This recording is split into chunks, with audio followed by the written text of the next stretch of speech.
হিন্দুদের উপর হামলা আসবে। 5 বছর হোক 10 বছর হোক সরকার পরিবর্তন হবে আর আমাদের উপর হামলা হবে, নির্যাতন হবে, পোড়াও জ্বালাও। কেন? আমরা কি রোহিঙ্গাকে শেখ হাসিনা আশ্রয় দেয় নাই? আমরা তো এই দেশে জন্মাইছি, এই মাটিতে জন্মাইছি, এই মাটিতেই মরতে চাই, সুস্থভাবে মরতে চাই।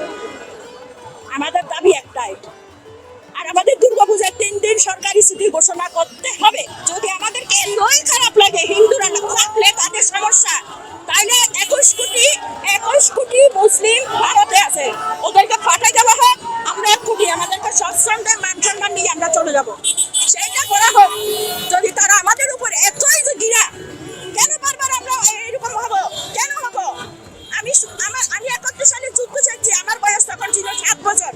আমার বাবা একজন মুক্তিযুদ্ধ, আমার বাবা একজন শিক্ষক ছিলেন। আমি দেখেছি যত সরকার যতবার পরিবর্তন হবে হিন্দুদের উপর একটা দাঙ্গা আসবে। কেন ভাই? কেন ভাই? এটা আমার বাংলা না, এটা আমার মাতৃ না, পদ্মা মেঘনা যমুনা কি আমার না? আমার মন্দির কেন মুসলিম পাহারা দিবে? আমার মন্দির কেন? মন্দির, মসজিদ, গির্জা, বেগোটা এটা উন্মুক্ত থাকবে, এগুলো সবার জন্য। এগুলো তো কোনো পাহারাদার লাগে না, এটা ধর্মস্থান, এটা একটা পবিত্র স্থান, মানুষের একটা পবিত্র স্থান। এটা তো মানুষের দুঃখ কষ্টের কথা ওই জায়গায় গিয়ে একটু বসে একটু শান্তি পাবে, বুঝায় মনের দুঃখটা। এটা তো থাকবে উন্মুক্ত স্থান, এগুলো তো তালা থাকবে, এটাতে পাহারা থাকবে। কেন?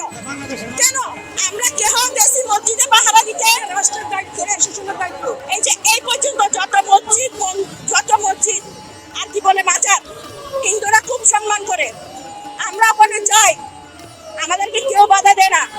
কোন হিন্দু ছেলে মেয়ে মসজিদে গিয়ে কোনোদিন একটা কাজ করতে বসে, আপনার বয়স কত জানি না, মুরব্বীর বয়স কত জানি না, কেউ বলতে পারবেন? যদি বলেন আমি এই জায়গায় মরে যাবো, এই জায়গায়, তাহলে আমাদের মন্দিরে কেন আপনারা গিয়ে বারবার হামলা করবেন?